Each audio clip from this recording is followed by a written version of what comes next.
యేసుక్రీస్తు వారు తన పరిచర్య ఎక్కువ కాలం ఏ ఊరిలో చేశారంటే ఈ కపెర్నహూములోనే చేశారండి. సో కొన్ని దినాలు అయిన తర్వాత, అంటే ఆయన కొన్ని దినాలు బయట గ్రామాల్లోకి, బయట ప్రదేశాల్లోకి ఆయన వాక్యాన్ని బోధించడానికి వెళ్ళారు. దాని తర్వాత కొన్ని రోజుల తర్వాత మరలా ఆయన ఎక్కడికి వచ్చారంటండి, కపెర్నహూములోకి వచ్చారు. ఆయన ఇంట ఉన్నాడని వినవచ్చినప్పుడు అనేకులు కూడా వచ్చిరు గనుక వాకిటైనను వారికి స్థలం లేకపోయిను, ఆయన వారికి వాక్యము బోధించుచుండగా. చాలండి. సో ఇక్కడ ఇందాకే మనం చెప్పుకున్న రీతిగా యేసుక్రీస్తు వారు తన జీవితం మొత్తంలో ఎక్కువ కాలం ఎక్కడ పరిచర్య చేశారు? ఆయన ఎక్కువ కాలం ఎవరికి ఎక్కువ వాక్యం చెప్పారు అంటే ఈ కపెర్నహూములో, ఈ ప్రదేశంలో ఉన్న వారికి ఎక్కువ వాక్యం చెప్పారు. అమ్మ, భీమవరం ఎలాగొక ఊరో, మక్కపేట, చిల్లకల్లు, హైదరాబాద్ ఎలాగొక ఊరో, కపెర్నహూము అనేది కూడా ఒక ఊరు లాంటిది. అదొక ఊరు పేరు. సో యేసయ్య తన 3.5 సంవత్సరాల వ్యవధిలో, ఆయన పరిచర్య కాలంలో ఎక్కువ కాలం ఆయన ఎక్కడ సువార్త చేశారు, ఎక్కువ కాలం ఎవరి మధ్యలో ఆయన జీవించారు, ఎక్కువ వాక్యాన్ని ఎవరికి వినిపించారు అంటే ఈ కపెర్నహూముల వారికి వినిపించారంట. సో ఆయన వచ్చారు కపెర్నహూములో పేతురింటికి, మరలా అనేకులు ఆయన దగ్గరికి వచ్చారంట. మనం పోయిన వారం తెలుసుకున్నాం, సుమారుగా కపెర్నహూములో 12,000 నుంచి 15,000 మంది జనం ఉంటారు. ఎంతలో తక్కువలో తక్కువ మనం చూసుకున్నా సరే ఒక 5-6 వేల మంది జనం ఆయన దగ్గర ఎప్పుడు ఉండేవారు ఆయన కపెర్నహూములోకి వచ్చిన తర్వాత. మనం పోయిన వారం గమనించాం, పక్షవాయువు కలిగిన వారిని యేసుక్రీస్తు వారు ఏం చేశారు? స్వస్థపరిచాడు. ఎప్పుడు చూడలేని విషయం అది. ఎవరు? తల నుంచి అరికాల వరకు ఒక మనిషి కుష్ఠవ్యాధితో నిండిపోయి ఉన్నాడు. ఆ కుష్ఠవ్యాధితో నిండిపోయిన వాడిని యేసుక్రీస్తు వారు ఏం చేశారు? స్వస్థపరచగానే అందరిలోకి వెళ్ళిపోయింది ఆయన పేరు. అయ్యో, ఈయన గొప్పగా కార్యం చేశాడు, ఆయన దేనాలు కొడుతున్నాడు, రోగులు స్వస్థపరుస్తున్నాడు. అంత మాత్రమే కాదు, కుష్ఠవ్యాధి కలిగిన వాడిని కూడా ఏం చేశాడు ఆయన? సో ఆ పేరు అందరికి వెళ్ళిపోయింది. రెండోసారి ఆయన కపెర్నహూములోకి వెళ్ళగానే ఏం జరిగిందో తెలుసా? అనేకులు ఆయన దగ్గరికి వచ్చారంట, యేసుక్రీస్తు వారి దగ్గరికి. కొన్ని వేల మంది ప్రభు దగ్గరికి వచ్చారు. సో వారందరినీ కూర్చోబెట్టాడు యేసుక్రీస్తు వారు. ఇప్పుడు ఏం చెప్తున్నాడంటే వారందరికీ వాక్యాన్ని బోధిస్తున్నాడు. సో క్రైస్తవ్యంలో అతి ప్రాధాన్యమైన ప్రాముఖ్యమైన విషయం ఏంటంటే వాక్యాన్ని బోధించటం, వాక్యాన్ని వినటం, వాక్య ప్రకారం జీవించటం. సో యేసుక్రీస్తు వారు వారికి చెప్పకనే చెప్తున్న మాట ఏంటంటే, బాబు, అద్భుతాల కంటే, స్వస్థతల కంటే ఏది ముఖ్యమైంది? వాక్యం ముఖ్యమైంది, వాక్యం ముఖ్యమైంది అని వారికి వాక్యం బోధిస్తూ ఉన్నారంట. సో ఇక్కడ ఉన్న ఒక డేంజర్ మనం చూడాలండి. ఇక్కడ ఉన్న ఒక భయంకరమైన సంగతి ఏంటంటే, ఎక్కువ వాక్యం ఎవరికి బోధించబడింది అని మనం నేర్చుకున్నామంటే కపెర్నహూములో వారికి ఎక్కువ వాక్యం బోధించబడింది. ఆయన గలిలయ ప్రాంతానికి వెళ్ళినా, ఆయన బెత్సైదాకి వెళ్ళినా, ఆయన ఇంకా ఏ ప్రదేశాలకు వెళ్ళినా అక్కడ తక్కువ వాక్యాన్ని బోధించాడు, అక్కడ తక్కువ సమయం ఉన్నాడు. కానీ ఎక్కువ సమయం ఆయన ఎక్కడున్నాడంటే, ఎక్కడున్నాడు? కపెర్నహూములో. చెప్పాలి అందరూ, ఎక్కడున్నాడు ఆయన? కపెర్నహూములో ఆయన ఉన్నాడు. ఇప్పుడు యేసుక్రీస్తు అన్న మాట చూడండి ఒకసారి. మత్తయి సువార్త 11వ అధ్యాయం చూద్దాం ఒకసారి. మత్తయి సువార్త 11వ అధ్యాయము 23-24 చదువుదామండి. కపెర్నహూమ ఆకాశం మట్టుకు, అందరు తీశారు ఒకసారి, అందరు తీయండమ్మా. పేజ్ నెంబర్ 12, మత్తయి సువార్త 11వ అధ్యాయము 23వ చదువుదాం అందరం కలిసి. కపెర్నహూమ ఆకాశం మట్టుకు హెచ్చించబడదువా? నీవు పాతాళం వరకు దిగిపోయేదువు. నీలో చేయబడిన అద్భుతములు సొదొమలో చేయబడిన ఎడల అది నేటి వరకు నిలిచిండును. విమర్శ దినమందు నీ గతి కంటే సొదొమ దేశపు వారి గతి ఓర్వదగినదై ఉండునని మీతో చెప్పుచున్నాను. చాలండి. యేసుక్రీస్తు వారు అంటారు, కపెర్నహూమా, ఓ కపెర్నహూమా, నీ దగ్గర ఎంతో వాక్యాన్ని బోధించాను నేను, మీ మధ్యలో అనేక అద్భుతాలు చేశాను నేను, మీ మధ్యలో ఎన్నో సూచక్రియలు నేను చేశాను, అయినప్పటికీ నీ మీలో ఏం లేదంట? మారు మనసు లేదు. దేవుడండి ఒకే ప్రదేశంలో ఎంతో టైం ఆయన వెచ్చించి, ఎంతో సమయం ఆయన వెచ్చించి వాక్యాన్ని బోధించినప్పటికీ అంట ఆ ప్రదేశంలో ఏం లేదు తెలిసినానండి, ఆ ప్రదేశంలో జనులంట మారు మనసు లేకుండా అయిపోతున్నారంట. ఇది ఒక గ్రేటెస్ట్ డేంజర్ అండి. ఇది ఒక భయంకరమైన సంగతి. ఎందుకు ఇది ఒక భయంకరమైన విషయం అంటున్నానంటే, ఈరోజు మనం ఎంతో వాక్యం వింటున్నాం. ఈరోజు ఎటు చూసినా వాక్యం ఉంటుంది. ఏ రోజైనా, వారంలో ఏ రోజైనా మనం వాక్యానికి చాలా దగ్గరగా ఉంటున్నాం, ఎంతో విస్తారమైన వాక్యం వింటున్నాం. దేవుడు అంటాడు, బాబు, నువ్వు ఎంత వాక్యం వింటే, నువ్వు ఎంత వాక్యం వింటే అంత శిక్షకు మీరు అర్హులవుతారు. ఈరోజు వాక్యము అందరికీ ప్రయోజనకరమైంది. ఈరోజు వాక్యము అందరికీ శ్రేష్టమైంది, అందరి జీవితాల్లో ఫలభరితమైంది వాక్యం అనేది, అందరికీ ఆశీర్వాదకరమైంది వాక్యం అనేది. కానీ అదే వాక్యము ఈరోజు అందరికీ శాపగ్రహంగా కూడా మారిపోతూ ఉంటుంది. ఎందుకో తెలిసిన, వాక్యము విని కూడా జీవితాలు మార్చుకోకపోతే, వాక్యం విని కూడా మన ప్రవర్తనను మార్చుకోకపోతే, ఆ వాక్యము రేపటి రోజున నిన్ను నన్ను లెక్కడగబోతూ ఉంటుంది. ఇదిగో నీకింత వాక్యం చెప్పాను, నేను నీకింత బోధించాను, నువ్వేమి నేర్చుకున్నావు, నీ జీవితాన్ని ఎంత మార్చుకున్నావు అని వాక్యము రేపటి రోజున నిన్ను నన్ను లెక్కడగబోతూ ఉంటుంది. ఈరోజు జాగ్రత్తగా మాట ఆలోచించాలి సంగమా. ఈరోజు వినటానికైతే ఎంతో విస్తారంగా వాక్యాన్ని వింటున్నాం మనం. ప్రతి ఆదివారం ఎక్స్పోజిషనల్గా మనం వాక్యం వింటున్నాం. వచ్చిన వెంబడి వచ్చిన, అధ్యాయం వెంబడి అధ్యాయం, పుస్తకం వెంబడి పుస్తకం మనం చూస్తూనే ఉన్నాం. మరి ఇంత జ్ఞానాన్ని దేవుడు నీకు నాకు ఇచ్చాడు కదా వాక్యంలో. మరి ఒకానొక రోజునండి దేవుడు ఏం చేస్తారంటే, నీకు ఎంత వాక్యం నేను నేర్పించాను, నువ్వెంత జీవితం జీవించావు, మన కొలమానం ఎలా ఉంటుంది రేపు రోజున దేవుని దగ్గర. నువ్వెవరైనా సరే, నేను ఎవరైనా సరే, అమ్మా నేను నీకు ఎంత వాక్యం నేర్పించాను, నువ్వెంత జీవించావు, అయ్యా నేను నీకు ఎంత వాక్యం నేర్పించాను, నువ్వెంత జీవించావు, దీని మీదే మన కొలమానం ఉంటుంది. నేను మరలా చెప్తున్నాను, నువ్వెంత ప్రార్థన చేసావు దాని మీద ఉన్నది కొలమానం. నువ్వు ఎన్నిసార్లు బైబిల్ చదివావు దాని మీద కొలమానం ఉండదు. దాని మీద లెక్కడక్కడ దేవుడు రేపటి రోజు నిన్ను నన్ను, నువ్వు ఎన్ని అధ్యాయాలు చదివావు రోజుకి లెక్క ఉండదు దానికి. కానీ నువ్వు వినిన వాక్యానికి ఎంత లోపడ్డావు, నువ్వు చదివిన వాక్యానికి నువ్వు ఎంత లోపడ్డావు. ఈరోజు బాధాకరమైన విషయం ఏంటంటే, క్రైస్తవులంగా మనం ఈరోజు ఎంతో విస్తారమైన వాక్యాన్ని వింటాం, వాక్యాల్లో మర్మాలు కావాలంటాం, వాక్యాల్లో లోతైన విషయాలు తెలుసుకుందాం అని ఉంటుంది. కానీ దానికి లోపడదాం అనే ఒక తలంపు మనలో ఉండదండి. కపెర్నహూములో ఉన్న భయంకరమైన లోపం ఏంటంటే, ప్రపంచంలో అత్యంత పవర్ఫుల్ మనిషి ఒక వాక్యం వాళ్ళు విన్నారు. యేసుక్రీస్తు కంటే శ్రేష్టంగా వాక్యం చెప్పేవాడు లేడు ఈ లోకంలో. యేసుక్రీస్తు కంటే అద్భుతంగా వాక్యం చెప్పేవాడు ఈ లోకంలో ఎవరు లేరు. కానీ అలాంటి వాక్యాన్ని కపెర్నహూము వారు విని వారిలో ఏం లేదంటండి మారు మనసు. ఎందుకో చెప్పనా, వారిలో మారు మనసు ఎందుకు చెప్పనండి, వారి దృష్టంతా ఎక్కడుందో తెలుసా, అద్భుతాల మీదే ఉంది. వారి దృష్టాంతం ఎక్కడుందో తెలుసా, దేవుడు నాకేదో కార్యం చేయాలి, దేవుడు నాకేదో కార్యం చేయాలి. మొన్న ఏదో పాట చెప్పమన్నాను, ఏంటి బాబు అది, ఈ మధ్య ఏదో పాట వచ్చిందండి, నేను మొన్న రీసెంట్గా విన్నాను. ఆ పాట ఏంటంటే, అద్భుతం చేయమయ్యా నా జీవితం. తెలుసా మీకు ఆ పాట, నిన్నే నేను నమ్ముకుని ఉన్నాను. ఇప్పుడు ఆ పాటని వాక్యంలో పెట్టి చూడండి, ఆ పాట తేలిపోద్దా వాక్యానుసారంగా ఉందంటారా? మీకు అర్థం అవ్వాల్సిన విషయం ఇదండి. అద్భుతం చేయమయ్యా, వీడు దేనికోసం వచ్చాడు దేవుని దగ్గరికి, దేనికోసం రావాలి దేవుని దగ్గరికి, అర్థమైందా? ఈరోజు పాటలు మనల్ని ఎలా తీసుకెళ్ళిపోతున్నాయి అంటే, ఆ పాటల కింద కామెంట్ సెక్షన్లోకి వెళ్ళి నేను ఒకసారి యూట్యూబ్లో పాట ఉంది, అద్భుతం చేయమయ్యా నా జీవితంలో, నిన్నే నేను నమ్ముకున్నాను, నాకు అద్భుతం చేయి ప్రభువా అని అడుగుతున్నాడు పాటలో వాడు. ఆ పాట కింద కామెంట్స్ చూస్తే, అయ్యా నాకు ఉద్యోగం లేదు ఉద్యోగం ఇవ్వు, అయ్యా నాకు పిల్లలు లేరు పిల్లలను పుట్టించు, నాకు అది లేదు ఇది నాకు. చూడండి, ఈరోజు దేవుడు అంటే నీకు నాకు ఎలా అయిపోయాడంటే, లేనిది ఇచ్చేవాడుగా దేవుడు చూస్తున్నాం మనం. ఈరోజు దేవుడు లేనిది ఇచ్చేవాడు నిజమే, నేను కాదన్నాం. దానికి పైన ఇంకోటి ఉంది సంగమా, దానికి పైన ఇంకో విషయం ఉంది. ఆయన అద్భుతం చేస్తాడు, ఆయన ఆశ్చర్యకారాలు చేసే దేవుడు. ఎర్ర సముద్రాన్ని పాయలు చేశాడు, ఆయన బండలో నుంచి నీళ్ళు ఇచ్చాడు, సింహాలంలో నన్ను మూసివేశాడు దానియేలు ఉన్నప్పుడు. ఆయన ఎంత అద్భుతాలు చేసే దేవుడు. కానీ దేవుడు నిన్ను నన్ను పిలుచుకుంది దా అద్భుతం చేస్తా అని చెప్పడానికి కాదు. దేవుడు మనల్ని పిలుచుకుంది, రా నీ జీవితం మారుస్తా, రా నీకు పరలోకం ఇస్తా, రా నీ పాప బతుకును మార్చేస్తా అన్నటాగా దేవుడు నిన్ను పిలిచాడు, నిన్ను నన్ను పిలిచాడు. ఈరోజు అది క్రైస్తవ్యం వదిలేస్తుంది. క్రైస్తవ్యం అది వదిలేసి అద్భుతాల వెనకాల, కార్యాల వెనకాల, సూచక్రియల వెనకాల క్రైస్తవ్యం పడింది. ఒక మాట జాగ్రత్తగా మీరు అర్థం చేసుకోండి.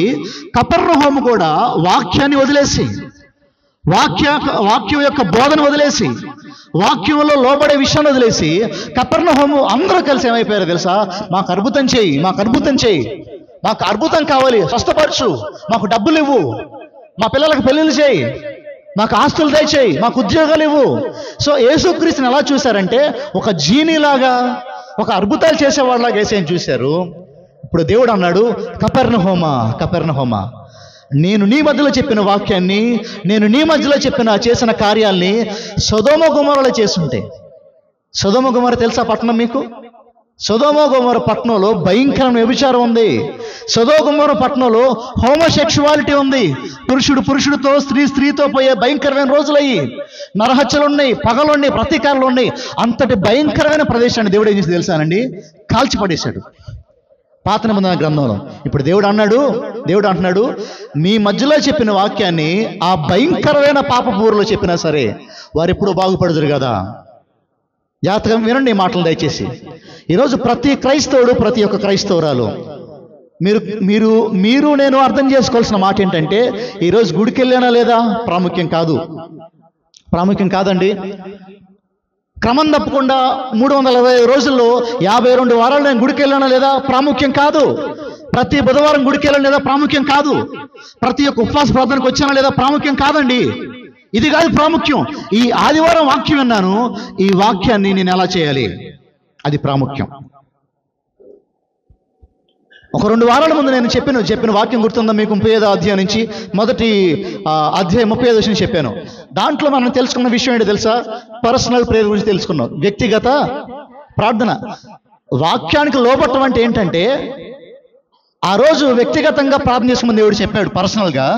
ఎంతమంది మనలో ఎంతమంది వ్యక్తిగత ప్రార్థన చేసే వారంగా తయారయ్యాం మనం ఈ 2 వారాల్లో? నేను చెప్పనా, వాక్యం విన్నాము, 99 మంది దాన్ని వదిలేసి వెళ్ళిపోయారే. కానీ దేవుడు నాతో ఈరోజు మాట్లాడాడు, వ్యక్తిగతంగా నేను ప్రార్థన చేసుకోవాలి. దేవుడు నాతో మాట్లాడాడు, ఎవరికి తెలియకుండా రహస్య స్థలంలో రహస్య ప్రార్థన నేను చేయాలి అని ఎవడో లోబడలా. నేను మరలా చెప్తున్నా, ఎన్ని వాక్యాలు విన్నావు అనేది ముఖ్యం కాదు, నీకు ఎంత జ్ఞానం ఉందనేది ముఖ్యం కాదు. అదంతా ఇదిగో జ్ఞానం నిరర్ధకమైపోద్ది. జ్ఞానం అంటే నిరర్ధకమైపోద్దంట, పనికిరాదు జ్ఞానం. ఒక్కనొక రోజున ఏది పనికొచ్చుద్దంటే, వాక్య ప్రకారం జీవించిన క్యారెక్టర్ ఉంది చూశారు, అదే పనికొచ్చుద్ది. ఈరోజు క్రైస్తవ్యం అండి జ్ఞానం వెనకాల పెరగడుతుంది. క్రైస్తవ్యం ఈరోజు ఎక్కడన్నా మీరు చూడండి, యూట్యూబ్ ఆన్ చేయండి, డిబేట్లు, ఒక పాస్టర్ మీద ఒక పాస్టర్ కొట్టుకోవటాలు, ఒక పాస్టర్ ఇంకొక పాస్టర్ తప్పంటాం. మొన్న ఒక ఆయన ఇక్కడికి వచ్చాడు, చర్చి బయట కూర్చున్నాడు ఒక ఆయన, చీరలు అమ్ముకుని ఆయన. నేను మధ్యాహ్నం 11 గంటలకు బయటకు వచ్చాను ఇంట్లో నుంచి. ఒక్కడే కూర్చున్నాడు, చీరలు అమ్ముకుని కూర్చున్నాడు. అక్కడ కూర్చుని ఒక డిబేట్ అంటున్నాడు ఆయన. క్రైస్తవ్యంలో ఒక డిబేట్ అంటున్నాడు. ఈరోజు క్రైస్తవుల మనసు ఎటు వెళ్ళిపోయింది తెలుసా? ఆ డిబేట్ మీదకి వెళ్ళిపోయింది. ఆ జేమ్స్ ఏం చెప్పాడు, ఆ కిరణ్ పాల్ ఏం చెప్పాడు, ఇంకా ఎవరో ఏం చెప్పారు. లేదండి, క్రైస్తవుడి మనసు ఈరోజు ఇక్కడ ఉండాలి. నా జీవితం ఎలా మార్చుకోవాలి, నేను ఎక్కడ సరవ్వాలి, నేను ఎక్కడ లోపల ఉన్నా, అక్కడ ఉండాలి క్రైస్తవుడు మనసు. అది వదిలేసి ఈరోజు క్రైస్తవుడు జ్ఞానం వెనకాల పట్ట మొదలు పెట్టాడు. తద్వారా ఏం జరిగింది? జీవితాలు పాడైపోతాయి. తద్వారా ఏం జరిగింది? పరిశుద్ధత లేని జీవితాలు వచ్చేసింది. తద్వారా ఏం జరిగింది? కుటుంబాలు పాడైపోతున్నాయి. ఈరోజు ప్రాముఖ్యంగా మనందరము జ్ఞాపకం చేసుకోవాల్సిన మాట ఏంటంటే, వాక్యము మొట్టమొదటిగా నన్ను సంధించాలి. వాక్యం మొట్టమొదటిగా నిన్ను సంధించాలి. సంధించిన వాక్యం ఏం చేయాలి? నీ జీవితాన్ని ప్రభావం చూపించగలగాలి. యాకోబు పత్రిక 1:22 అంటాడు, మీరు వాక్యం వినివారు మట్టుగా ఉండి మిమ్మల్ని మీరు మోసపుచ్చుకోనకుండా వాక్యాన్ని ఏం చేయాలంట? వాక్య ప్రకారం చేయవారనే మీరు ఉండగలగాలి. అంటే వాక్యాన్ని చేసేవారై ఉండాలి. ఈరోజు క్రైస్తవం సమస్య ఏంటంటే, ఈరోజు మన అందరి సమస్య ఏంటంటే, బుధవారం ఆంజనేయ స్వామి దగ్గరికి వెళ్ళాలి, శుక్రవారం సాయిబాబా దగ్గరికి వెళ్ళాలి, ఆదివారం యేసుక్రీస్తు దగ్గరికి రావాలి. బుధవారం వాళ్ళు అక్కడికి వెళ్తారంట, అక్కడికి వెళ్తారు బుధవారం. హైందవులందరూ ఒక నియమం ఉంటుంది వాళ్ళకి. ఆ నియమం ఏంటంటే, శుక్రవారం సాయిబాబా దగ్గరికి వెళ్ళాలి, బుధవారం అక్కడికి వెళ్ళాలి, శనివారం అక్కడికి వెళ్ళాలి. తెలుసా? వెంకటేశ్వర దగ్గరికి వెళ్ళిన తర్వాత ఎక్కడికి వెళ్ళాలి తెలుసా మీకు? ఎవరికన్నా తెలిసినా చెప్పర్లేండి మీరు. ఆదివారం క్రైస్తవులు ఎక్కడికి వెళ్ళాలి? యేసుబాబు దగ్గరికి రావాలి. వాళ్ళే వెళ్ళేదానికి మనం వచ్చేదానికి తేడా ఏమైనా కనిపిస్తుందా? లేదండి ఆదివారం గుడికి వెళ్ళిపోవాలండి, నేను ఎందుకు వస్తున్నా గుడికి? లేదండి ఆదివారం గుడి మానకూడదండి. నిజమే, మానొద్దు, చాలా మంచి ఆలోచన, శ్రేష్టమైన విషయం. కానీ ఎందుకు వస్తున్నాం ఆదివారం ఆరాధనకి? వాక్యానికి లోబడకుండా ఎన్ని ఆదివారాలు వచ్చినా ఏముంటుందండి? నేను వాక్యానికి లోబడకుండా ఎన్ని మాటలు చెప్పినా ఏముంటుందండి? శూన్యం ఉంటుంది, శూన్యం మిగిలిపోద్ది, అంతే, జీరో. నేను పోగు చేసుకునేది. ఇంకా పైగా ఉగ్రత పోగు చేసుకుంటున్నాం మనందరం కలిసి వాక్యానికి లోబడకపోతే. ఒకే సూర్యకాంతి, ఒకే వేడి మైనాన్ని కరిగించగలదు, బంకని గట్టిగా చేయగలదు. ఒకే వేడి మీకు అర్థమవుతుందా? ఒకే వేడి ఏం చేస్తుందంటే ఒక క్లే ఒక మైనాన్ని, ఒక వ్యాక్స్ని కరిగించగలదు, క్లేని బలంగా చేయగలదు. ఒకే వాక్యము కొంతమంది హృదయాల్ని కఠినంగా చేయగలదు, ఒకే వాక్యము కొంతమంది హృదయాలు పశ్చాత్తాపం కలిగించగలదు. ఈరోజు ఎన్నో వాక్యాలు అంటున్నాం కానీ పశ్చాత్తాపం లేదు చాలా మంది హృదయాల్లో. ఎన్నో వాక్యాలు, ఒక విస్తరించిన వాక్యాలు, తెలియని బుక్ అంటూ లేదు చాలా మందికి మనలో, తెలియని వాక్యం అంటూ లేదు చాలా మందికి మనలో. ఎన్నో విస్తరించిన వాక్యాలు వింటున్నాం కానీ హృదయం మొద్దుబారిపోయింది చాలా మందికి ఈరోజు. కపెర్నహూములో వారిలాగా దేవుడు అన్నాడు, కపెర్నహూమా నీ స్థితి చాలా భయంకరమైపోయింది. ఈరోజు అదే దేవుడు భీమవరంలో మన సంఘం వైపు చూసి ఓ భీమవరమా అనంటే ఈరోజు మనం తేలిపోతామా, నిలిచిపోతామా? దేవుని దగ్గర ఆలోచించుకోవాలి ఈ మాటలు మనం. తర్వాత చూద్దాం. కొందరు పక్షవాయువు గల ఒక మనిషిని నలుగురి చేత మోయించుకుని ఆయన యొద్దకు తీసుకుని వచ్చిరి. ఏం చేశారంట ఆయన దగ్గరికి? ఎవరిని తీసుకొచ్చారు? పక్షవాయువు కలిగిన ఒక మనిషిని తీసుకొచ్చారంట. ఎంతమంది తీసుకొచ్చారంట అండి? ఎంతమంది తీసుకొచ్చారు? సో యేసుక్రీస్తు వారు పేతురింట్లో ప్రసంగం చెప్తున్నాడు. ఆయన అస్సలు ఖాళీ లేదు, ఇల్లు మొత్తం ప్యాక్ అయిపోయింది, ఇల్లు అంతా అసలు ఫిల్ అయిపోయింది, కనీసం మనిషి దూరటాకు కూడా ఒక సందు లేదు. అంత భయంకరంగా పరిస్థితి ఉన్నప్పుడు ఒక నలుగురు కలిసి ఒక పక్షవాయువు కలిగిన వాడిని ప్రభు దగ్గరికి తీసుకొద్దాం, ఆయన దగ్గరికి వెళ్తే ఆయన స్వస్థపరుస్తాడు అని ఒక నలుగురు కలిసి ఏం చేశారంట అండి? ఆయన్ని తీసుకెళ్లారంట. తీసుకెళ్తే అక్కడేం ఖాళీ లేదు పేతురింట్లో, అందరూ గుమ్మిగూడిపోయారు. చిన్నిల్లేమో మరి అసలు భయంకరమైన జనం ఉన్నారు, నెట్టుకుని వెళ్దామన్నా స్థలం లేదు. అప్పుడు వీరేం చేశారో తెలుసా? చూడండమ్మా, చాలా మంది కూడి ఉన్నందున వారు ఆయన యొద్దకు చేరలేక ఆయన ఉన్న చోటికి పై ఇంటి కప్పు విప్పి సందు చేసి పక్షవాయువు గలవానిని పరుపుతో దింపెరి. చాలండి, ఇక్కడ ఆగుదాం ఒకసారి. సో వారికి ప్లేస్ లేదు వెళ్ళిపోవడానికి, ప్రభు దగ్గరికి వెళ్ళటానికి. కానీ వారికి తెలుసు ఈయన దగ్గరికి ఇతన్ని తీసుకెళ్తే ఏమవుద్ది, స్వస్థపడతాడు ఇతను, ఈ పక్షవాయువు కలిగిన వాడు అని చెప్పి ఎంతో కష్టపడి ఇంటిపైకి ఎక్కారంట నలుగురు కలిసి. ఎవరిని మోసుకుని ఎక్కారు? పక్షవాయువు అంటే అతనికి చెయ్యి కాళ్ళు పనిచేయవు. ఇంకా అతను మంచం మీద పడుకుంటే ఆ మంచం మీద నుంచి పైకి తీసుకెళ్ళిపోవాలి ఇంటి మీదకి. ఆ రోజుల్లో మనలాగా మెట్లు తెలియదు మరి, కానీ కష్టపడారు, ఎలా ఒకలాగా కష్టపడి పైకి తీసుకెళ్ళిపోయారంట. ఎక్కడ పైకి తీసుకెళ్ళారంట? పేతురింటి పైకి తీసుకెళ్ళిపోయారు. ఇంటి పైకి తీసుకెళ్ళిపోయిన తర్వాత అక్కడ ఏం జరిగిందంటే, ఆ రోజుల్లో ఇల్లు ఎలా ఉండే అంటేనండి, మొత్తం చెక్కలతో ఇల్లు కట్టేవారు, ఆ చెక్కల మీద గడ్డేసి ఆ గడ్డి మీద ఆ బంకమట్టి పూసేవారు, అలాగా అదంతా సెట్ అయిపోయేది.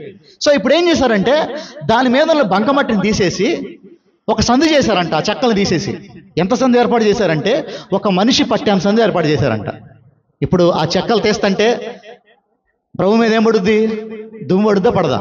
సో దుమ్ము పడుతుంది, చెక్కలు తీసేశారు, కిందకి ఏం చేశారు? ఆయన్ని ఆ పక్షవాయువులను దింపేశారు కిందకి. ఇప్పుడు యేసయ్య అదంతా చూసి ఏమన్నాడు తెలుసా? చూడండి ఏమన్నాడు. యేసు వారి విశ్వాసము చూచి, ఇక్కడ ఆగండి ఒకసారి, యేసు అదంతా చూశారండి, కామ్గా ఉన్నాడు, వారికి నచ్చింది, యేసయ్యకి నచ్చింది వారు చేసిన పని. ఇక్కడ రెండో విషయాన్ని నేను చెప్పేసి ముందుకెళ్తాను. అదేంటంటే ఎంతమంది తీసుకొచ్చారండి ఆ పక్షవాయువు కలిగిన వాడిని? నలుగురు తీసుకొచ్చారు. ఆ నలుగురు వారి కోసం పనిచేశారా, తన తోటివాడి కోసం పనిచేశారా? చాలామంది అంటారు ఈ నలుగురు, చాలామంది స్కాలర్స్ అంటారు ఈ నలుగురు ఆయన స్నేహితులు అంటారు. ఎవరంట? ఆ పక్షవాయువు కలిగిన వాడికి ఎంతమంది స్నేహితులు ఉన్నారంట? నలుగురు స్నేహితులు ఉన్నారు. ఆ నలుగురు స్నేహితులకి బాధ వేసిపోతుంది. అరే నా ఫ్రెండ్ ఎలా ఉన్నాడు, పక్షవాయువుతో వాడు మంచం మీద పడిపోయాడు, ఇప్పుడు వాడిని ఏం చేయాలి? వాడు విడిపించడానికి ఒక మార్గం ఉంది. ఆ మార్గం ఏంటి? యేసుక్రీస్తు వారు. ఆయన వచ్చాడు, ఈ ఊర్లో ఉన్నాడు, కష్టపడదాం, ఏదో పని చేద్దాం, వీడిని ఎక్కడ తీసుకెళ్దాం? ఆయన దగ్గర తీసుకెళ్దాం అని చెప్పి ఈ నలుగురు ఎంతో ప్రయత్నం చేశారు ఆ ఇంట్లోకి వెళ్ళటానికి. తావు దొరికిందా? ఆలోచించారు. వదిలేలా విషయాన్ని వదిలేలా, పట్టుదల ఉంది దొరికి. ఎంత పట్టుదల ఉందంటే ఇంటి పైకప్పుకి వెళ్ళిపోయి దాన్ని ఏం చేశారంట? ఇప్పుడు చెప్పండి, మీ ఇంటి పైకప్పుని ఎవడ తీస్తాను ఊరుకుంటారా మీరు? రిస్క్ ఉందా లేదా? దాంట్లో రిస్క్ ఉందా లేదా అండి? ఆ ఇంటి పైకప్పుడికి మళ్ళీ ఏం కట్టాలి? డబ్బులు కట్టాలి. కట్టటా కూడా ఏమైపోయారు అంటే తన స్నేహితుడి కోసం ఖర్చు అయిపోయాడు కూడా ఏమైపోయారు? సిద్ధపడ్డారు. నా మాట మీకు అర్థమవుతుంది అనుకుంటున్నాను. అర్థం కానట్టున్నారా మీరు? నేను చెప్దాం అనుకున్న అతి ప్రాముఖ్యమైన విషయం ఏంటంటేనండి, ఈ సన్నివేశంలో నుంచి ఈరోజు క్రైస్తవుడికి ఒక మంచి సహవాసం ఉండాలి. క్రైస్తవుడికి ఏముండాలి? మంచి సహవాసం ఉండాలి. సహవాసం కాదు, దైవానుసారమైన సహవాసం, దైవభక్తి కలిగిన సహవాసం క్రైస్తవుడికి ఉండాలి. ఇక్కడ ఈ ప్యాసేజ్ నేను చూసినప్పుడు నాకు చాలా ఆశ్చర్యం వేసింది. ఈ నలుగురు బాగున్నారు, ఒకడు బాలేదు. ఈ ఒకటి కోసం వీళ్ళు ఏం చేశారు తెలుసా? రిస్క్ చేశారు, కష్టపడ్డారు, ప్రభు దగ్గరికి విన్నీం చేశారు, తీసుకెళ్లారు. ఈరోజు దీంట్లో నుంచి మనం నేర్చుకోవాల్సిన ఒక అద్భుతమైన పాఠం ఉందండి. అదేంటంటే, ఈరోజు దేవుడు నిన్ను నన్ను ఒక్కదాన్నే జీవించడానికి, ఒక్కడనే విశ్వాసంలో ముందుకెళ్ళడానికి చేయలా. దేవుడు ఎందుకు ఎంత పెద్ద సంఘాన్ని ఇచ్చాడు దేవుడు మనందరికీ? ఒకడే ప్రార్థన చేసి దేవుడు విండా?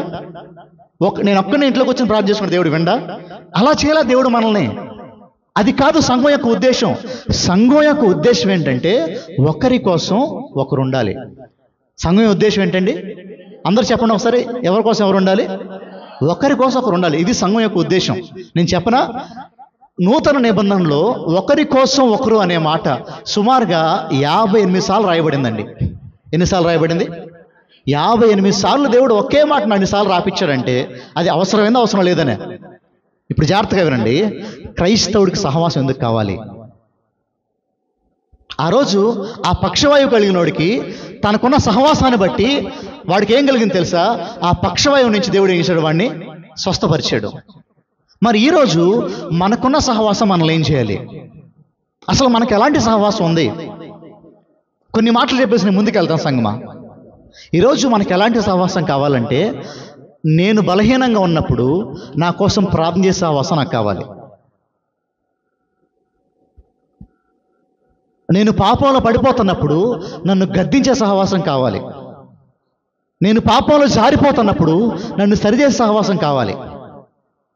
ప్రశ్న ఏంటంటే ఈరోజు నీకు అలాంటి సహవాసం ఈ సంఘంలో ఉందా? దేవుని వాక్యం చెప్తా ఉంటుంది, ఒంటిగాడే ఉండుట కంటే ఇద్దరుగా ఉండుట మంచిది అంటారు దేవుడు. ఒక్కడవే ఉండటం కంటే ఇద్దరుగా ఉండటం మంచిది. ఎందుకంటే ఒకడు పడిపోతే ఇంకొకడు ఏం చేస్తాడు? లేపుతాడు. ఒక ఇద్దరు కలిసి ఒక దారిలో వెళ్తున్నారు, ఒకడు గుంట్లో పడిపోయి ఇంకోటి ఏం చేస్తాడు? ఎకిలిగా నవ్వాడు అనుకోండి, వాడు వ్యవహారం వేరే, వాడు వేస్ట్ గడని లెక్కేసేయాలి. పడిపోయిన ఏం చేస్తాడు? ఇంకొకటి ఏం చేస్తాడు ఖచ్చితంగా. ఇప్పుడు జాగ్రత్తగా మాటలు వినండి సంగమా, జాగ్రత్తగా మాట్లాడండి. క్రైస్తవ్యంలోనండి ప్రతి ఒక్కడూ పాపే. There is no perfect human being this world. ఈ లోకంలో పరిశుద్ధుడైన వాడు ఎవడూ లేడు, ఉండడు కూడా పరలోకి వెళ్ళేంత వరకు. నువ్వైనా, నేనైనా, అపోస్తులైన పౌలైనా, మీకు తెలిసిన ఎంత పెద్ద పాస్టర్ అయినా, ఎంత పెద్ద టీవీ ప్రసంగికుడైనా, అందరూ పాపానికి లోనైన వారే. దేవుని వాక్యం చెప్తుంది, నాలో పాపం లేదు అని నేను చెప్పుకుంటే నేనేమవుతానంట తెలుసా? మీకు ఆ మాట తెలుసా? నాలో పాపం లేదని చెప్పుకుంటే నేను అబద్ధికుడిని అవుతానంట. సో ఈరోజు మనం గుర్తుపెట్టుకోవాల్సిన అతి ప్రాముఖ్యమైన మాట ఏంటంటే, అందరిలో ఏముంటుందండి? పాపం ఉంటుంది. చెప్పండి, అందరిలో ఏముంటుందమ్మా? పాపం ఉంటుంది. ఇది అందరికి తెలిపోయిన విషయం. వాక్యం చెప్పింది ఆ మాట, వాక్యం చెప్పిన మాట అది చాలా క్లియర్గా వాక్యం చెప్పిన. అందరిలో పాపం ఉంది, మన అందరిలో. మరి ఇప్పుడు ఏం చేయాలి మనం? దేవుడు సహవాసాన్ని ఎందుకు ఇచ్చాడు? దేవుడు చేష్టను ఎందుకు ఇచ్చాడు అంటే, ఇదిగో నేను నాలో బలహీనత ఉంది, నా కోసం ప్రార్థన చేయి అని నేను నా సహోదరుడికి చెప్పాలి. ఇదిగో నేను ఎక్కువసేపు ఫోన్ చూస్తున్నాను, దాంట్లో పడిపోతాను నా పాపంలో, నాకు సహాయం చేయవా? ఇదిగో నాకు వ్యభిచారపు ఆలోచనలు వస్తున్నాయి, నాకు సహాయం చేయవా, నేను పడిపోతున్నాను. అందుకు నీకు సహవాసం కావాలి. దేవుని వాక్యం సెలవిస్తుంది, ఒకడు బుద్ధి చెప్పుకొనొచ్చు, ఒకరినొకడు సరి చేసుకొనొచ్చు, ఒకరినొకడు గద్దించుకొనొచ్చు అంటాం దేవుని వాక్యం. అదేంటి? ఒకడికొకడు ఏం చేసుకోవాలంటండి? బుద్ధి చెప్పుకోవాలంట. ఏం చేసుకోవాలంట? గద్దించుకోవాలంట. ఒకడొకడు ఏం చేయాలంట? ఎలా సరి చేసుకుంటాం? ఒకడినొకడు సహవాసంలో సరి చేసుకుంటాం. దేంట్లోనండి? ఇప్పుడు నేను చెప్పనా, ఎక్కడైతే ఇద్దరు లేక ముగ్గురు ఏక మనసుతో కూడుకుంటారు. ఎలా కూడుకుంటారు? ఇప్పుడు నీవు నీ సహోదరుడు, నువ్వు నీ పాపాన్ని చెప్పుకున్నావు నీ సహోదరుడితో, అందరితో కాదు, ఇక్కడ అందరితో కాదు, నాకు చాలా దగ్గర వాళ్ళతో, దగ్గర అంటే చుట్టరికం కాదని నేను మాట్లాడేది, ఆధ్యాత్మికంగా, ఆత్మీయంగా నాకు దగ్గర వాళ్ళతో నా బలహీనతను షేర్ చేసుకున్నప్పుడు, నా బలహీనత కోసం నా కోసం అతను ప్రార్థన చేస్తాడు, అతని బలహీనత కోసం నేనేం చేస్తాను, ప్రార్థన చేస్తాను. ఇప్పుడు అది చెప్తున్నాను, అలాంటి సహవాసం ఈరోజు మన సంఘాల్లో ఉందా? నాకు చాలా మంచి ఫ్రెండ్ ఉన్నాడు అండి అని చెప్పుకోవడం విషయం కాదు, అది గొప్ప విషయం కాదు. ఈరోజు ఫ్రెండ్స్ అందరికీ ఉంటారు. నాకు మంచి స్నేహితులు ఉన్నాడని చెప్పుకోవడం విషయం కాదు. నాకు మంచి సహవాసం కలిగిన వాడు ఉన్నాడండి ఒకడు. చెప్పుకోగలవను ఆ మాట? అమ్మా నేను బలహీనంగా ఉన్నాను ఈ విషయంలో, అన్న నేను బలహీనంగా ఉన్నాను ఈ విషయంలో, నా కోసం ప్రార్థన చేయవా? నేను చెప్పనా, ఇది అందరికి అర్థం కాకపోవచ్చు ఈ మాట, కానీ ఈరోజు అర్థం చేసుకోవాల్సిన మాట ఏంటంటే, we're waging a war against Satan. ఈరోజు మనం సాతానుతో యుద్ధం చేస్తున్నాం. ఆ యుద్ధం చేయటం మన ఒక్కడి వల్ల కాదు. నాకు సహాయం కావాలి. ఒకటి దేవుడి సహాయం కావాలి, రెండో ఎవరి సహాయం కావాలి? నా సహోదరుల సహాయం నాకు కావాలి. అందుకు నేను సహవాసం చేయాలి, అందుకు నేను సహవాసంలో బలంగా ఉండాలి. ఈరోజు నువ్వు అనుకోవద్దు నేను బాగానే ఉంటాను, నేను ఒక్కదాన్ని బాగానే ఉంటాను, నేను ఒక్కడే బాగానే ఉండగలను అనుకోవద్దు. నీకు ప్రార్థించే స్నేహితులు కావాలి, నీకు ప్రార్థించే సహవాసం కావాలి, నీ బలహీనత చెప్పుకోవాలి, ఇద్దరు కలిసి బలవంతులు అవ్వాలి ప్రభువులో. అలాంటి సహవాసం ఉండాలి. ఆ సహవాసం భార్యాభర్తలో అయినా ఉండొచ్చు, ఆ సహవాసం స్నేహితులైనా ఉండొచ్చు, ఆ సహవాసం సంఘస్థులైనా ఉండొచ్చు. ఈరోజు ప్రశ్న ఏంటంటే, అలాంటి సహవాసాన్ని మనం ఏర్పాటు చేసుకోవడానికి ఇష్టపడుతున్నామా? ఈరోజు మన బాధ ఏంటంటే, నా బలహీనత పక్కోడు చెప్పుకుంటే వాడేమనుకుంటాడు? అలా కాదండి. అలాంటి మైండ్ సెట్ చెప్పాల్సిన అవసరం లేదు. కానీ మనం ఖచ్చితంగా చేయాల్సిన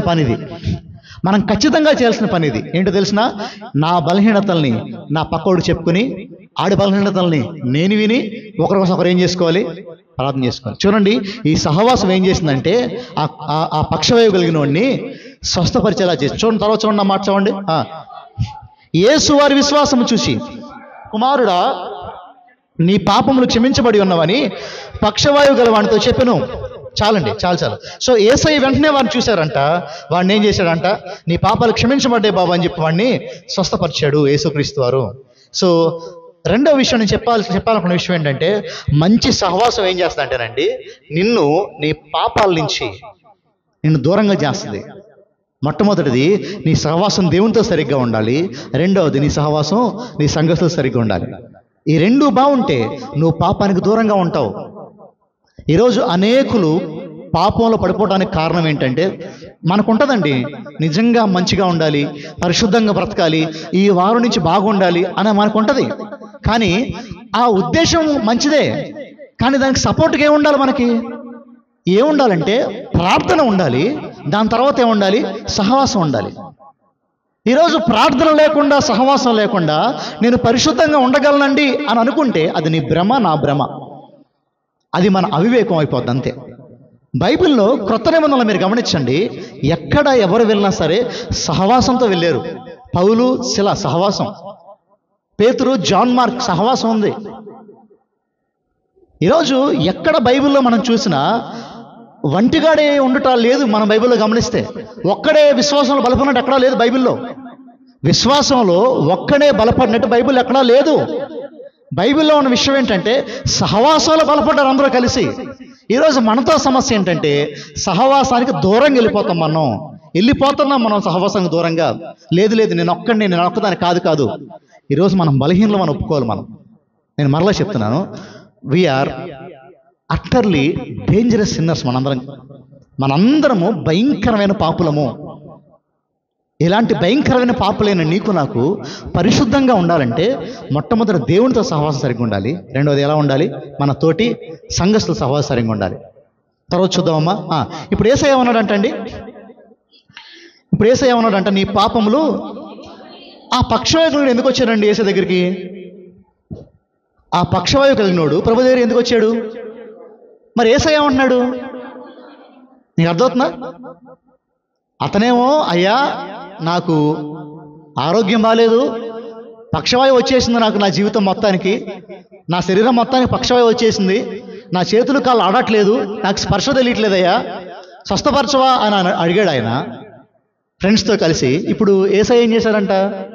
నీ పాపాలు చూశారు. అక్కడ ఏం జరిగిన తర్వాత, శాస్త్రుల్లో కొందరు అక్కడ కూర్చుని ఉండిరి. వారు, ఇతడు ఇట్లా ఎందుకు చెప్పుచున్నాడు?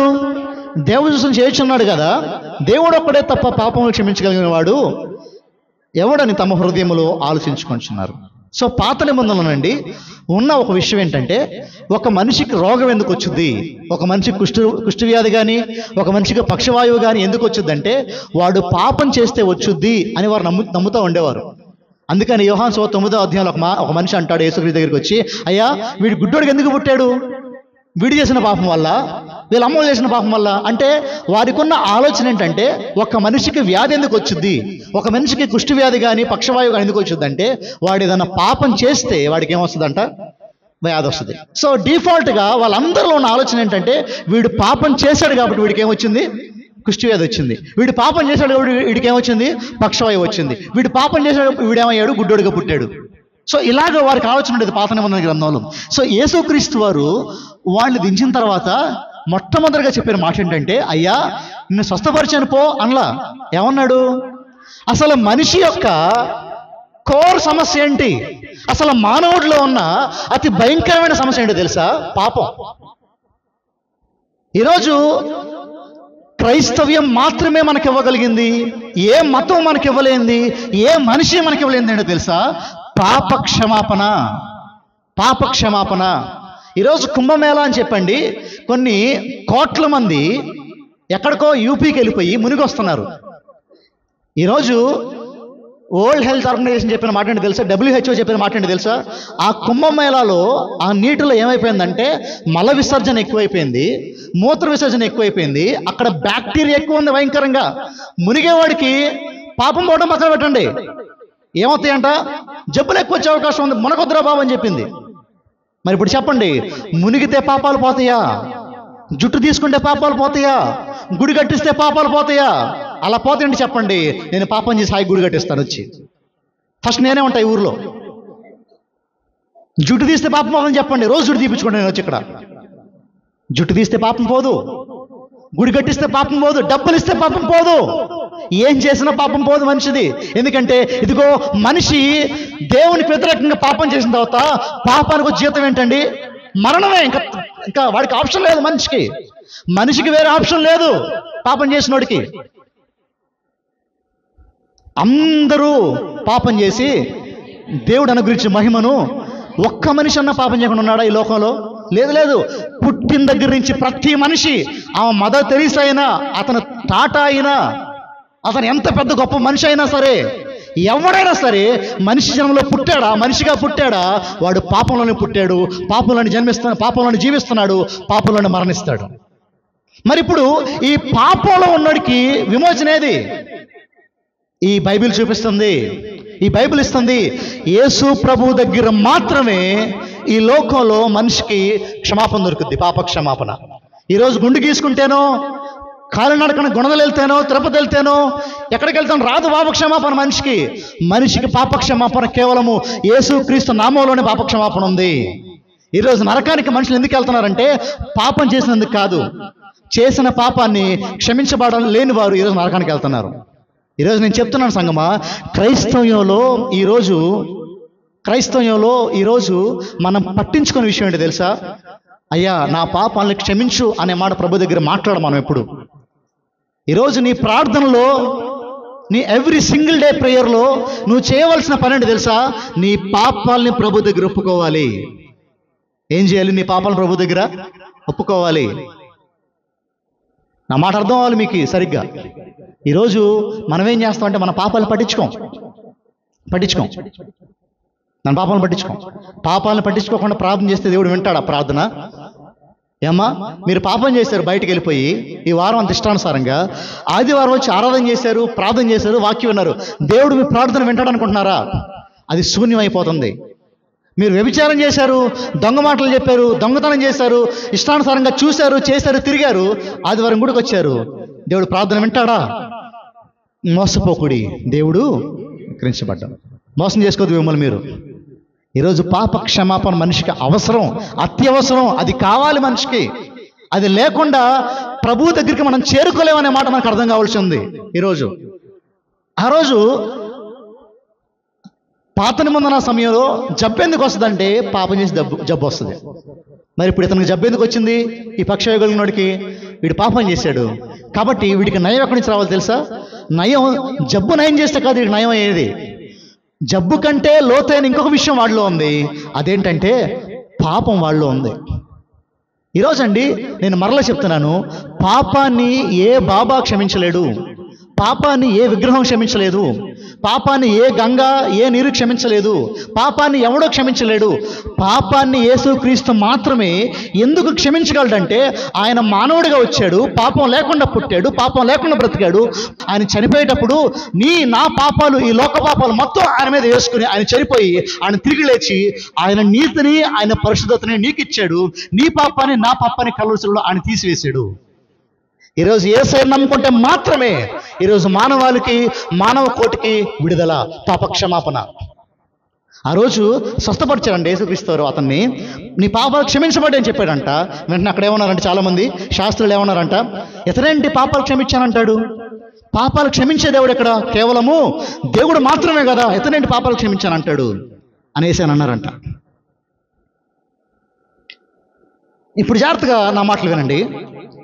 యేసుక్రీస్తు వారు మొదటి అధ్యాయంలో కూడా, అంటే కొన్ని రోజులకు ముందో కొన్ని నెలలకు ముందో కూడా కపెర్నహూములోకి వెళ్ళాడు కదా.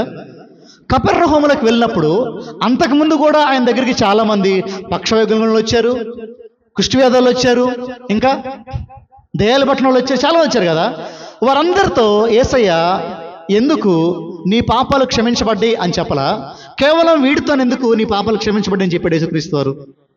ఆలోచించాల్సిన మాట ఇది. ఎందుకు వారందరితో యేసయ్య చెప్పన్న మాట వీడితో చెప్పాడు? ఇంకా అలాగే చెప్పాలంటే మొదటిసారి యేసయ్య ఆ ఊరికి వెళ్ళినప్పుడు చెప్పన్న మాట రెండోసారి యేసయ్య ఆ ఊరికి వెళ్ళినప్పుడు ఎందుకు చెప్పాడు తెలుసా? మొదటిసారి వెళ్ళాడు, స్వస్థపరిచాడు, కొంచెం ఆయన కనపరుచున్నాడు వాళ్ళ ముందు. రెండోసారి వెళ్ళాడు, ఆయన్ని వాళ్ళందరి ముందు దేవుడిగా కనపరుచుకున్నాడు. పాపాలు క్షమించే అధికారం ఈ లోకంలో ఎవరికి లేదు. బైబిల్ ప్రకారం కేవలము దేవుడికి మాత్రమే ఉంది. ఇప్పుడు యేసుక్రీస్తు వారు నేను దేవుణ్ణి అని చెప్పడానికి వారందరి మధ్యలోకి వచ్చి ఇదిగో నీ పాపాలు క్షమించబడి చెప్పాడు. ఆ మాటకు అర్థం ఏంటో తెలుసా?